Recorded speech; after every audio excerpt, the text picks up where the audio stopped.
Humiliated on the sidewalk, she gathers petals. On the other side of the screen, the millionaire recognizes his own logo and decides to find her. In the countryside, one question opens wounds and possibilities. How far do dignity and regret go? Before we begin this beautiful story, subscribe to our channel to receive heartwarming stories every day. The dawn air in Oxnacht carried salt from the Pacific and the green smell of stems freshly cut. Camille crouched between rows of chrysanthemums, her fingers moving without hesitation, selecting only the blooms that would last 3 days in a vase without wilting. The dampness soaked through her jeans at the knees. Her back ached from the angle, but she didn't straighten. Each stem she saved was $1 she wouldn't have to borrow, a small victory in the arithmetic of survival that governed her days. She had left Los Angeles before traffic thickened on the 101, when the city still belonged to janitors and bakers and people like her, people who worked while others slept. The drive took an hour in her mother's old Honda, the one with the check engine light that had been on for 2 years. She didn't mind. The fields gave her something the flower district couldn't: control. Here, she chose her own inventory, negotiated directly with growers who respected her eye for quality, cut out the middlemen who inflated prices and shrugged when stems arrived bruised. The cooperative operated on trust and thin margins. Small farmers, mostly from families who had worked this soil for generations, sold to vendors like Camille at cost, plus a modest percentage. In return, she promoted their names at her stall, hand-wrote cards identifying each flower's origin, gave them visibility in a city that rarely looked past the product to see the people. It was a fragile arrangement, vulnerable to pressure from larger distributors. But it worked. It had to work. By 7, she had loaded 2 plastic bins of chrysanthemums and roses into the trunk.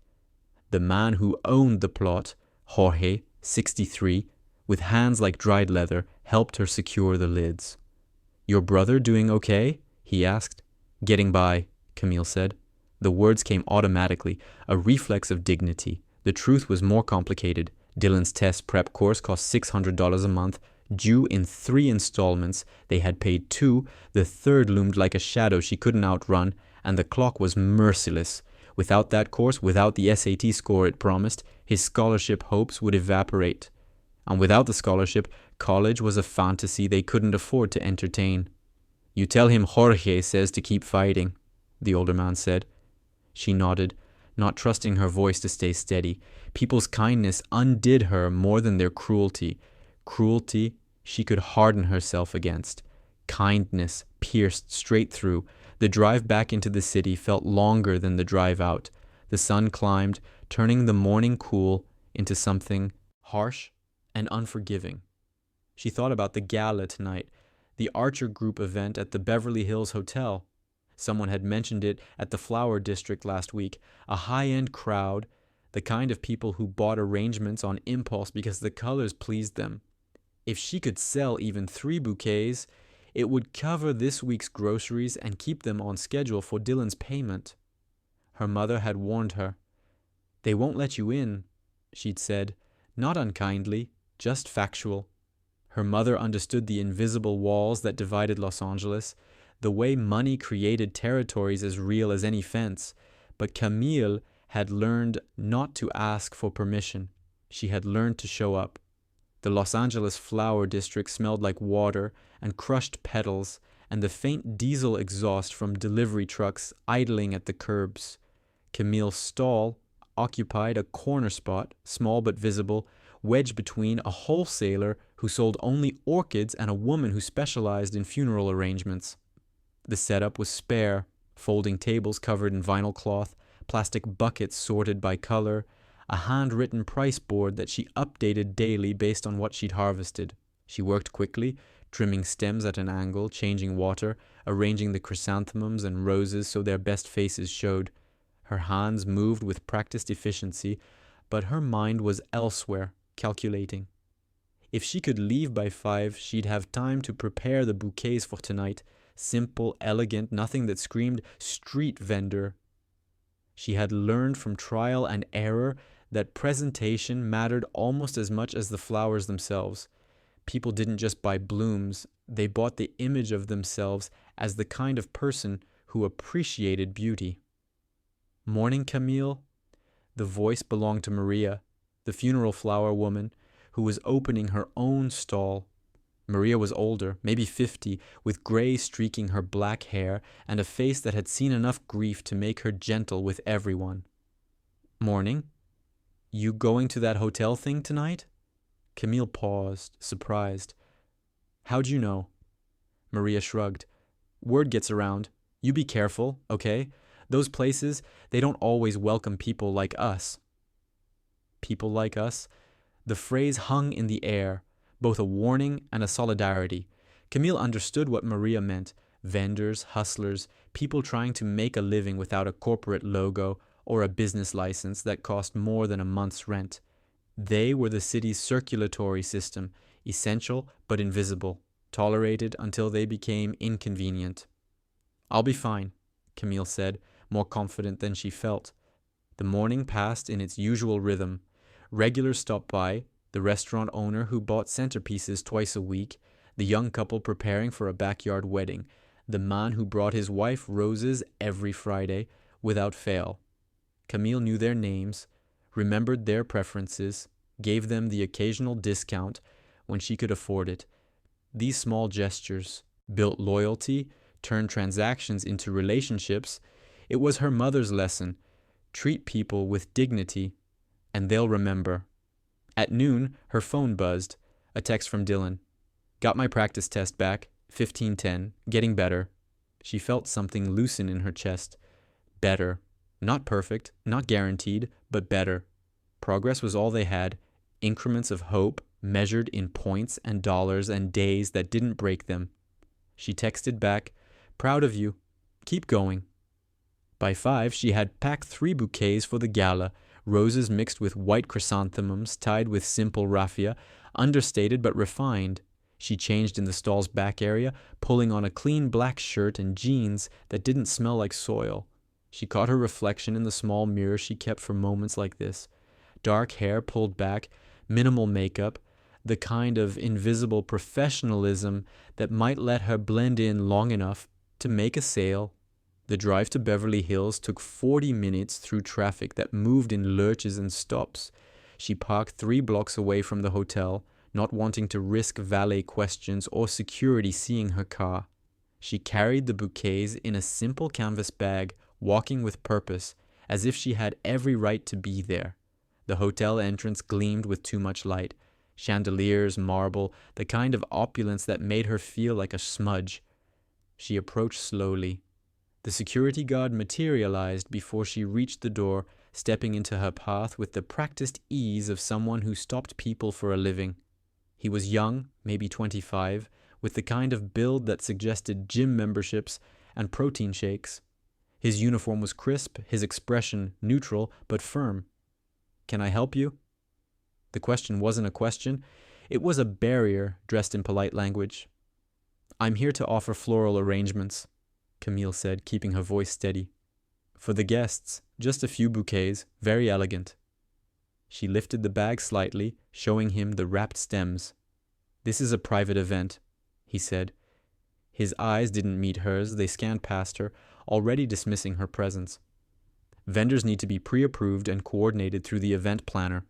"I understand, but, ma'am," the word was polite, but it cut. "You need to leave." A second guard appeared, older, with a radio clipped to his belt. The situation was escalating, drawing attention. People in evening clothes turned to watch, their faces curious, some amused, some uncomfortable. Camille felt heat rise in her cheeks. This wasn't how she'd imagined it. She'd thought maybe she'd be turned away quietly, told no, and sent on her way. She hadn't expected this public rejection, this feeling of being not just refused but erased. "I'm just trying to make a living," she said, hating the pleading note that crept into her voice.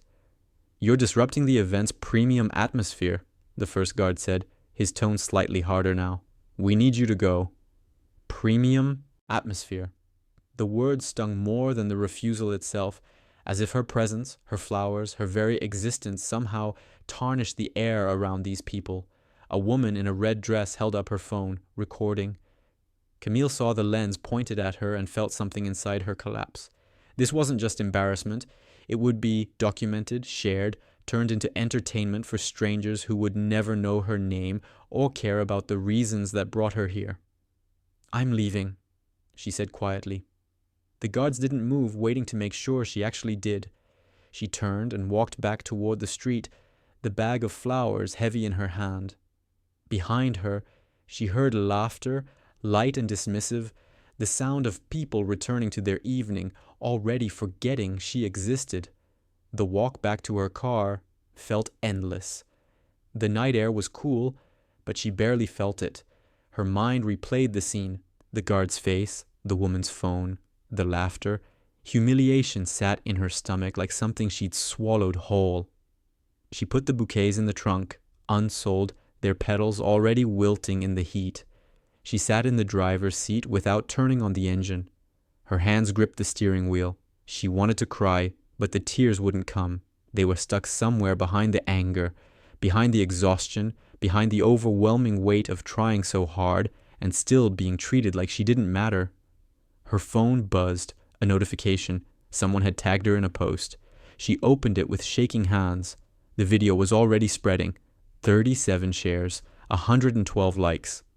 The caption read, "Beverly Hills protecting its image. Is this the LA we want?" She watched herself on the screen, small and powerless, being turned away while people watched. And then the comments started rolling in. Ethan Archer didn't watch the video because he was tagged in it. He watched it because his assistant flagged it during their morning briefing, explaining that it was gaining traction and mentioned the company by name. The Archer Group prided itself on corporate responsibility, on social initiatives that balanced profit with purpose. This woman being escorted away from an event his company sponsored was exactly the kind of optics they couldn't afford. But as Ethan watched the clip for the third time, something else bothered him. It wasn't just the PR risk. It was the language the guard used. Premium atmosphere. He recognized that phrasing. It had appeared in an internal memo from the marketing team 6 weeks ago, part of a strategy to position the company's events as exclusive, aspirational, aligned with the luxury brand partnership they were courting. The memo had outlined specific protocols for maintaining social exclusivity, a euphemism Ethan had questioned at the time and been assured was purely about enhancing guest experience. Now he understood. It wasn't about guest experience. It was about filtering out people who didn't fit a certain image, a certain tax bracket. And the guards hadn't improvised. They had followed a directive that indirectly came from his company. The realization sat heavy in his chest. He had built the Archer Group on principles inherited from his grandfather. Treat people fairly, create opportunities, use wealth as a tool for good, not a weapon for separation. Somewhere along the way, those principles had been diluted by people who cared more about contracts and branding than about the human cost of their decisions. He set down his phone and looked out his office window at the sprawl of Los Angeles beneath him. He knew this city's contradictions intimately, the wealth and the poverty, the innovation and the exploitation, the way it promised opportunity while erecting barriers at every turn. He had benefited from the first version of Los Angeles. This woman in the video, he didn't even know her name, had collided with the second. "Find out who she is," he told his assistant. "I want to know her name, where she works, how to reach her." His assistant hesitated. "Sir, legal advises we stay distant from this. Any direct contact could be interpreted as admission of liability." "I don't care about liability," Ethan said, his voice sharper than he intended. "I care about making this right." The search took less than 2 hours. The flowers in the video had small ribbons, hand-tied, with a specific pattern. Cross-referencing vendors who worked with the cooperatives, the Archer Group's social program supported, led them to the flower district, and from there to a woman named Camille Reyes. Records showed she purchased from a cooperative in Oxnard that received micro grants for sustainable farming.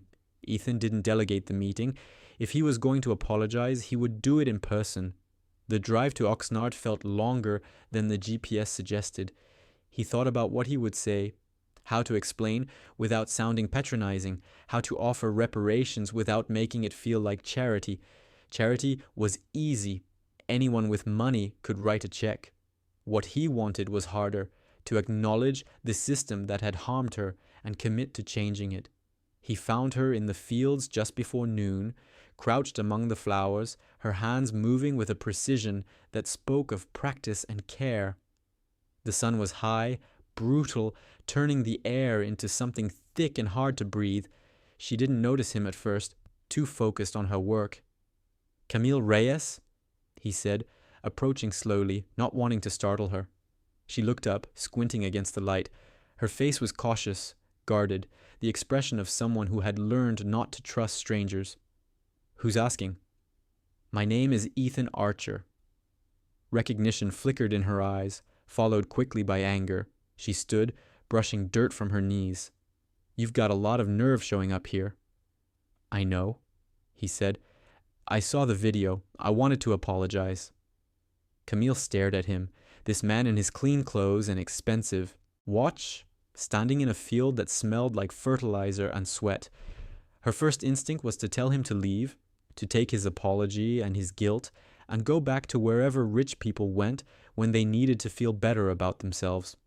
But something in his face stopped her, not pity exactly, but something closer to shame.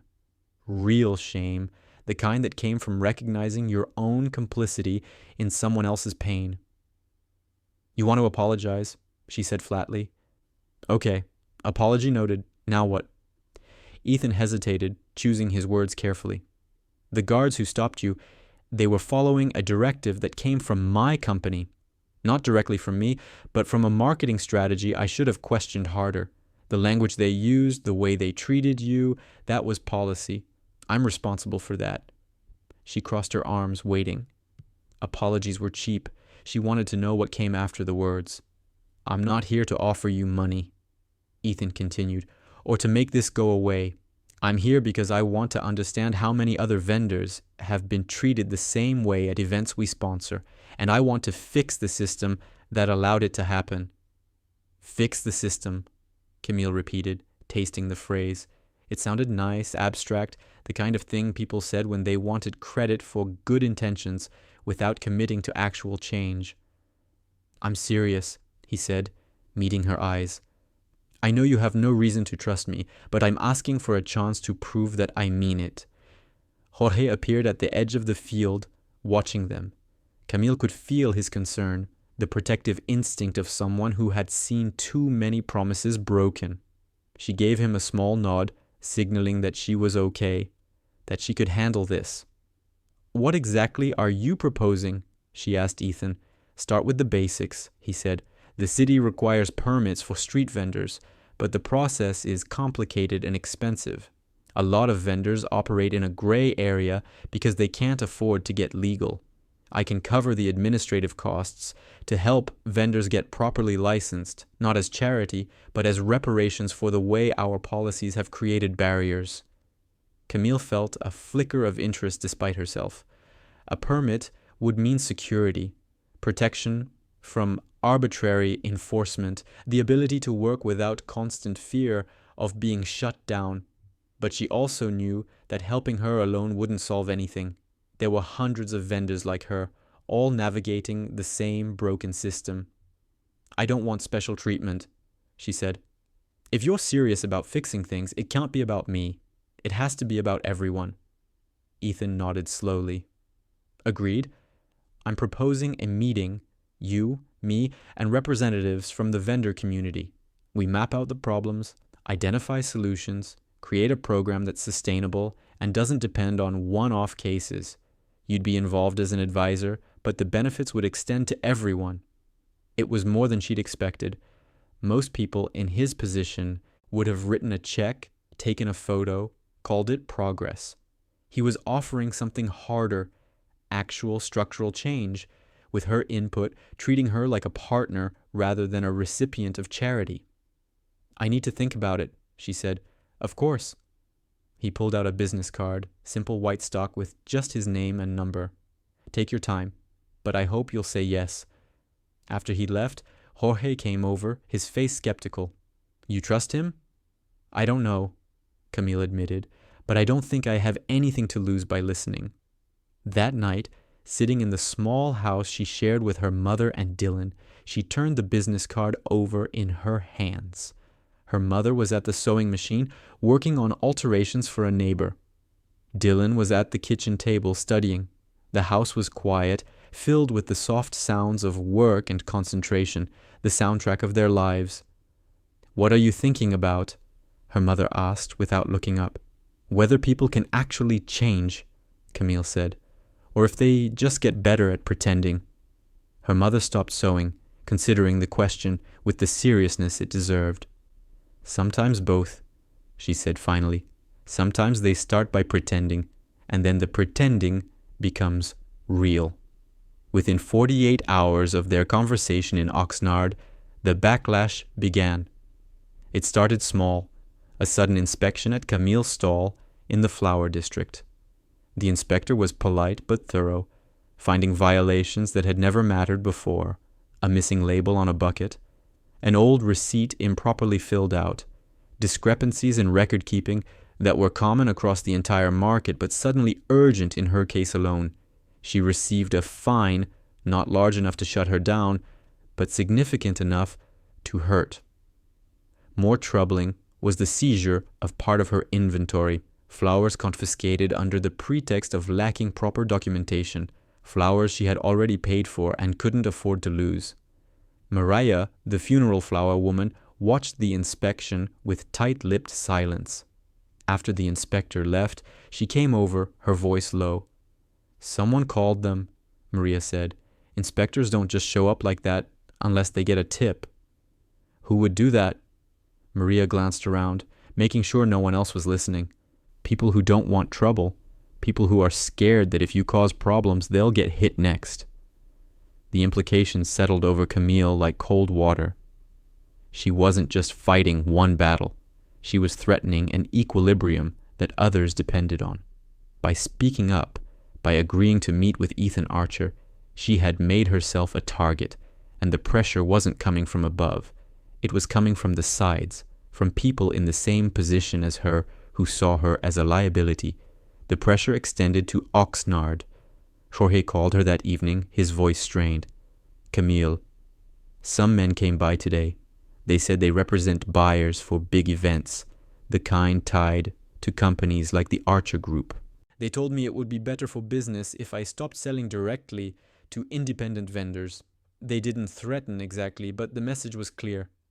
Camille felt her stomach drop. What are you going to do? I don't know yet, Jorge admitted. I'm sorry, mija. I want to help you, but I've got a family to support too.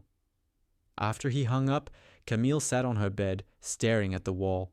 The meeting with Ethan was scheduled for next week. She could cancel, back away, return to the invisible routines that had kept her safe if not secure. Or she could go forward, knowing that every step would cost her, knowing that the people with power would push back in ways designed to hurt without leaving fingerprints. Dylan knocked on her door. You okay? She looked at her brother, 17, thin from illness and treatment, but with eyes that still held hope. He didn't know all the details of what was happening, only that she was trying to make things better. That was enough for him. I'm okay, she lied. At the Archer Group headquarters in downtown Los Angeles, Ethan was facing his own battle. The board meeting had been contentious. Lauren, the marketing director, laid out the risks with clinical precision. The luxury brand partnership they'd been courting for months was reconsidering based on negative social media sentiment. Stock price had dipped slightly in response to the viral video. Shareholders were asking questions about leadership and direction. We need to contain this, Lauren said, her voice sharp. Issue a statement, distance ourselves from the incident, move on. Dragging it out by meeting with this woman just keeps the story alive.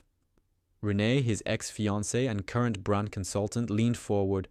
She had a particular skill for reading boardrooms, for knowing when to press an advantage. Ethan, I understand your instinct to be hands-on, but this is a distraction. The company can't afford to be politicized right now. We need focus, not gestures.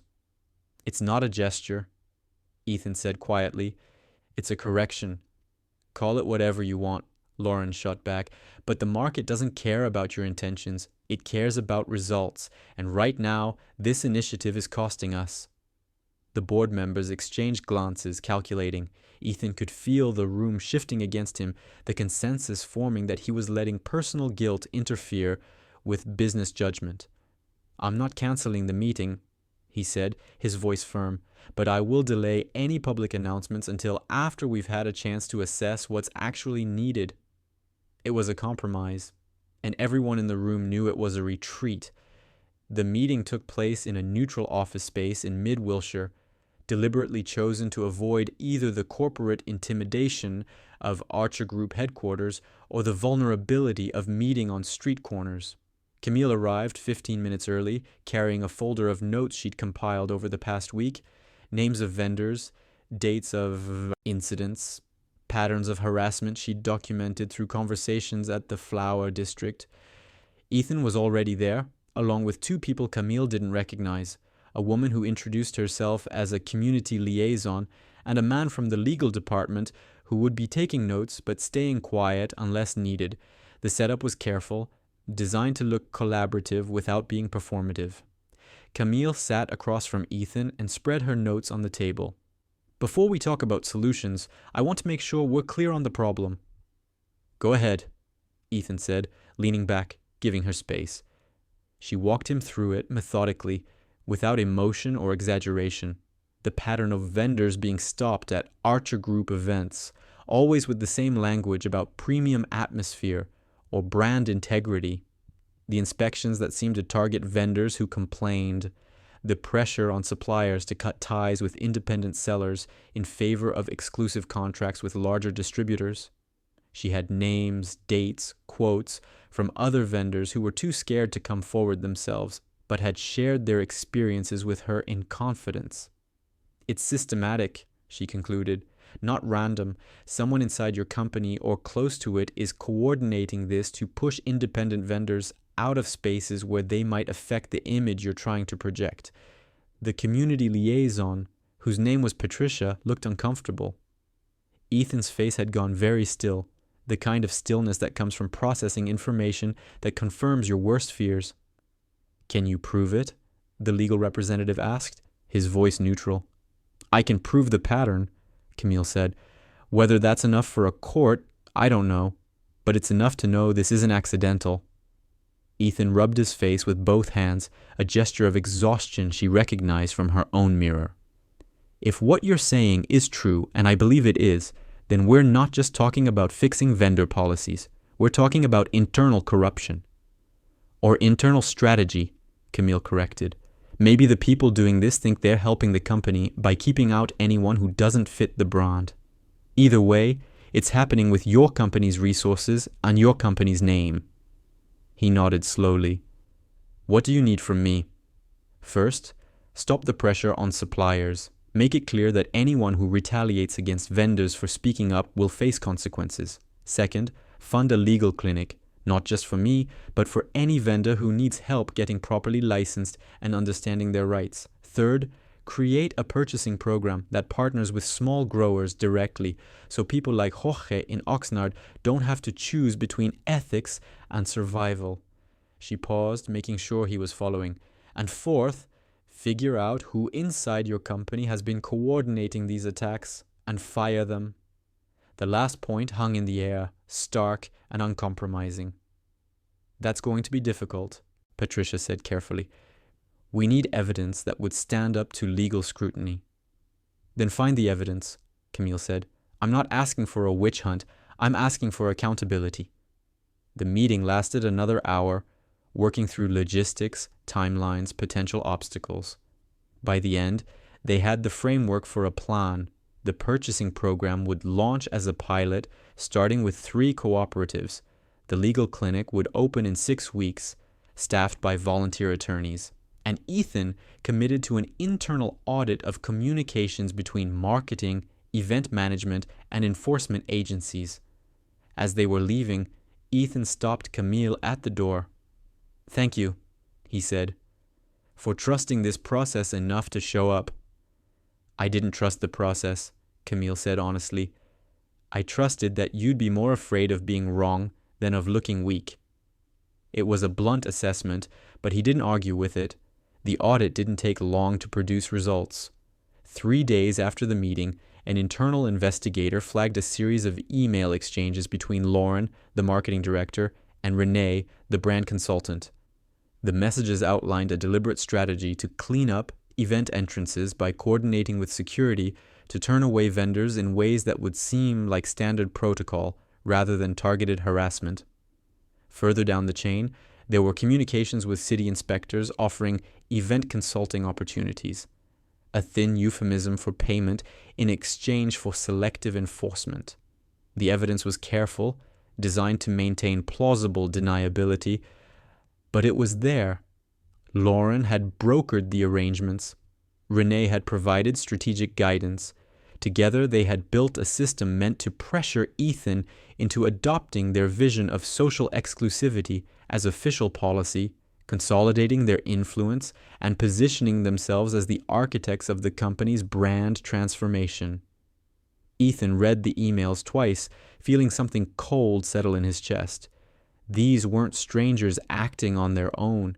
They were people he had worked with, trusted, given authority, and they had used that authority to hurt people, all in the name of image and market position. He called an emergency board meeting for the following morning. When the directors assembled, he distributed copies of the audit findings without preamble. "I'm terminating Lauren's employment effective immediately," he said, his voice flat and final. "And I'm ending all consulting contracts with Renee's firm. If any board member has concerns about the legal exposure of these actions, our attorneys are prepared to address them, but this isn't a debate. It's done." Lauren, who had been called into the meeting without explanation, stood abruptly. "You can't do this. I was executing the strategy the board approved, building brand value, securing the luxury partnership. Everything I did was for this company." "You coordinated harassment," Ethan said quietly. "You used company resources to intimidate vendors and bribe inspectors.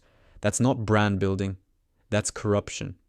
"It's how business works," Renee interjected, her voice sharp. She had been invited as a courtesy, and now she was using the platform to defend their actions. "You think those luxury brands partner with companies that let street vendors crowd their events? You think the market rewards weakness? I was helping you navigate reality." "Your version of reality isn't one I want to navigate," Ethan said. The board was silent, watching the confrontation unfold.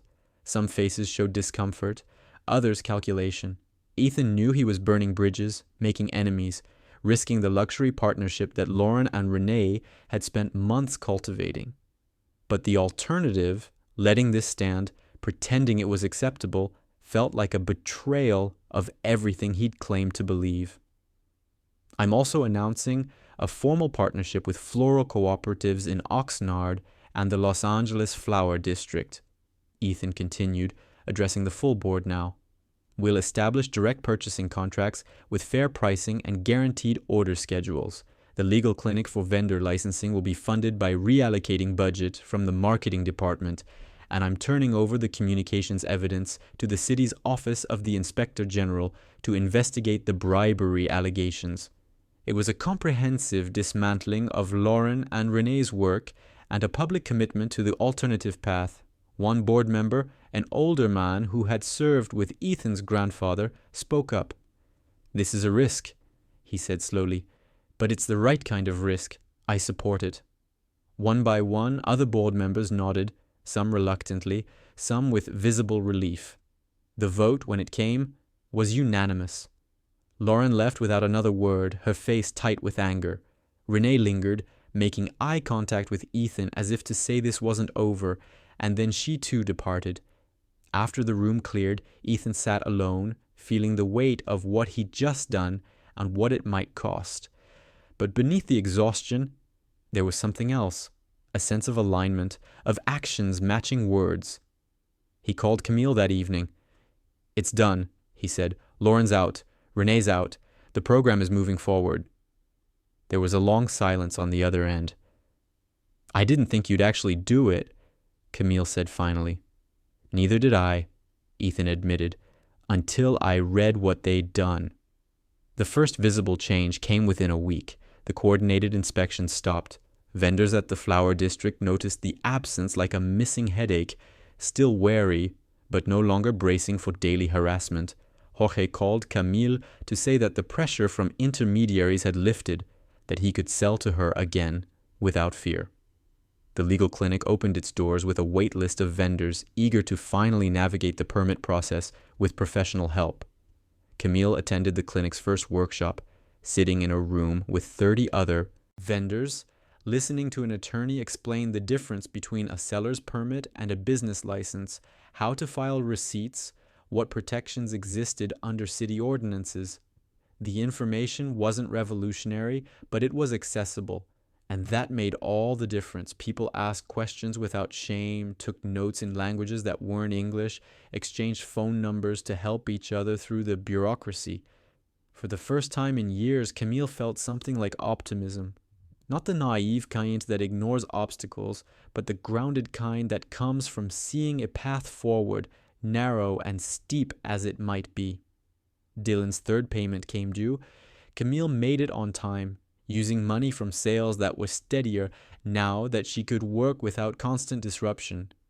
Her brother hugged her when she told him, and she felt the thinness of his arms, the fragility of his health, but also his determination.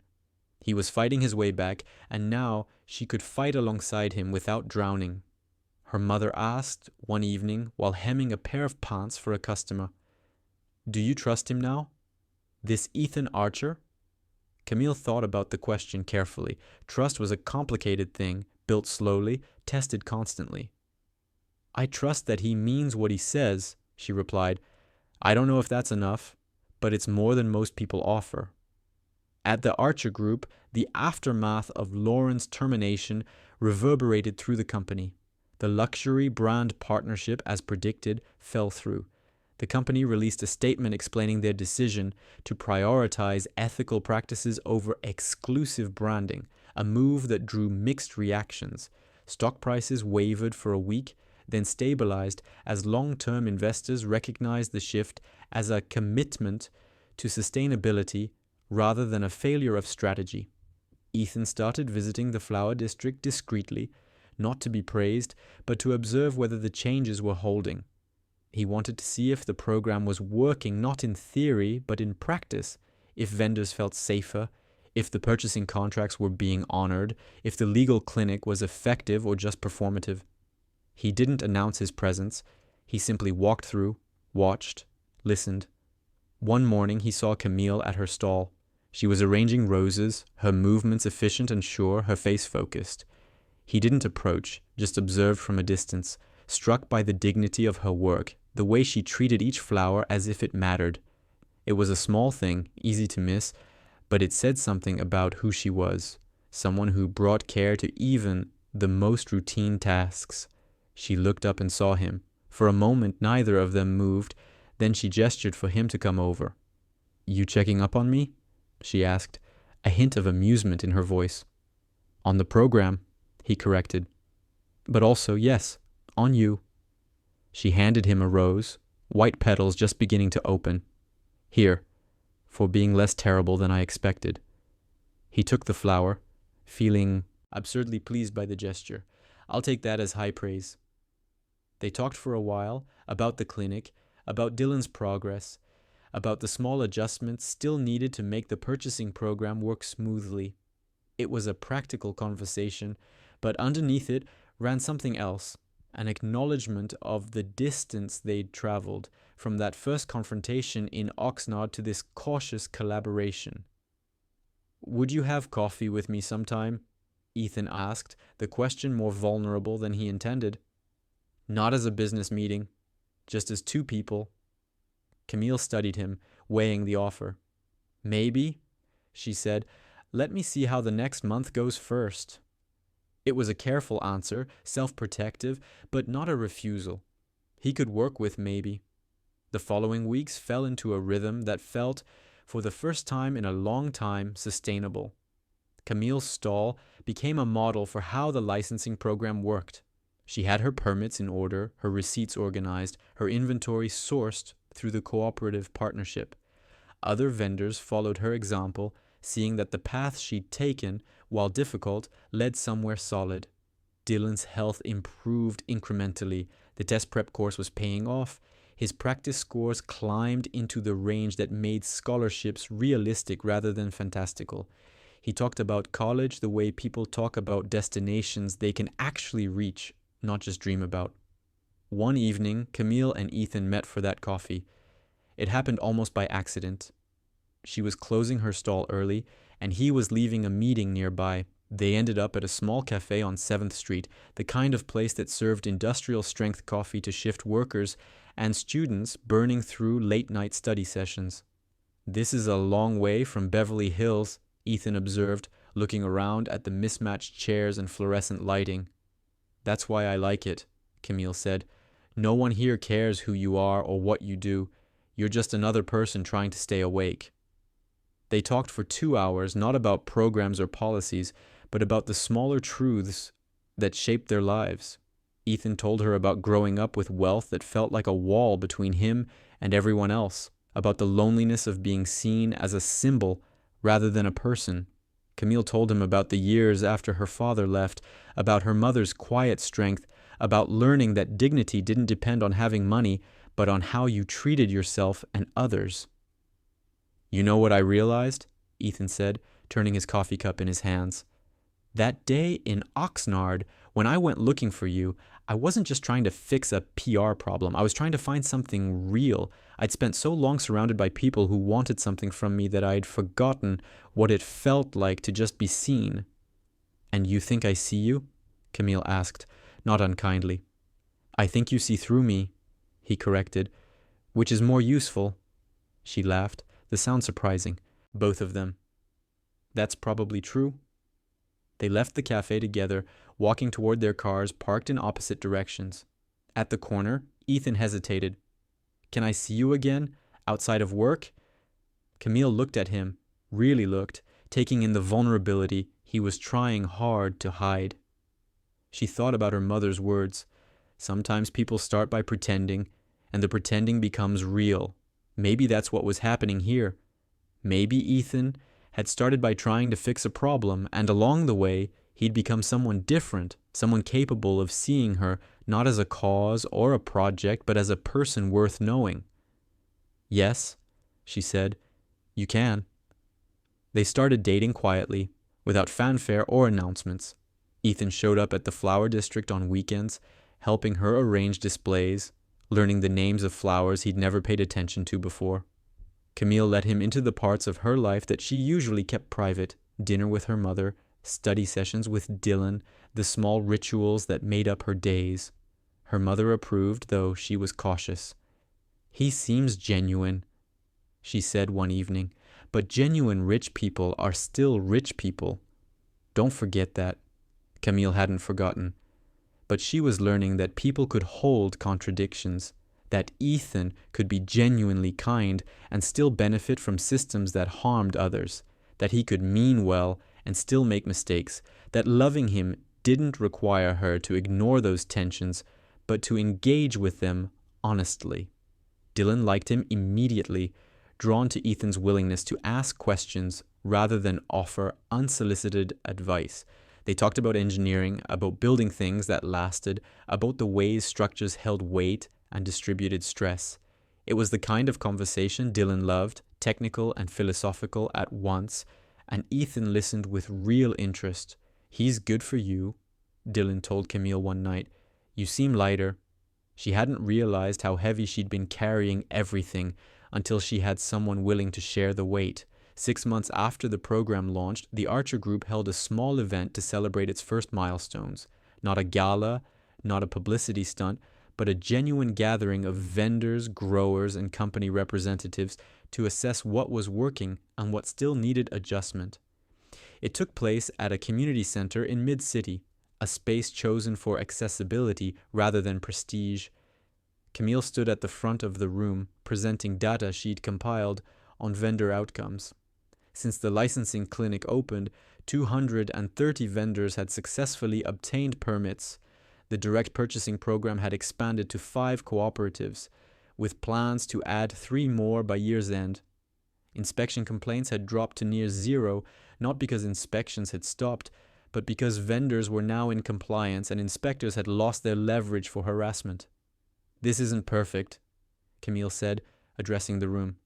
"There are still vendors who fall through the cracks, still cooperatives struggling with distribution costs, still neighborhoods where enforcement is harsher than others, but it's better, and better is what we build on." The applause was warm but not overwhelming, the recognition of incremental progress rather than revolution. Ethan, standing at the back of the room, felt something settle in his chest.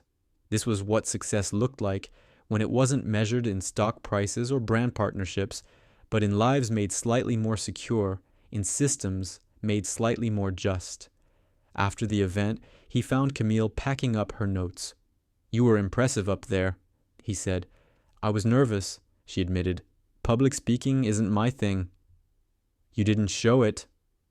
They walked out together into the warm Los Angeles evening. The city stretched around them, vast and indifferent and full of people trying to build lives against long odds.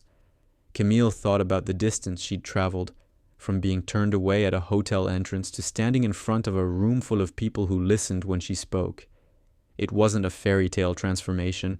It was something harder and more real, the slow accumulation of small victories that added up to a life she could be proud of. "I've been thinking," Ethan said as they reached his car, "about making this permanent, not just the program, but us, if you're interested." Camille stopped walking. "That's a big leap from coffee dates and weekend flower arrangements." "I know," he said, "but I'm not interested in doing this halfway. I love you. I want to build a life with you, if you want that too." She looked at him, this man who had started as an abstraction, a name attached to a company, a symbol of wealth and power, and had become something much more complicated and much more human. Loving him required trust, and trust required risk, and she had learned that some risks were worth taking. "I want that too," she said, "but we do this as equals, not as the millionaire and the flower vendor, as partners." "Equals," he agreed, "partners." They made it official slowly, without grand gestures or public declarations. Ethan moved into a smaller place in Silver Lake, wanting to be closer to the parts of Los Angeles he'd been insulated from. Camille expanded her stall into a small shop using a microloan from the program she'd helped design.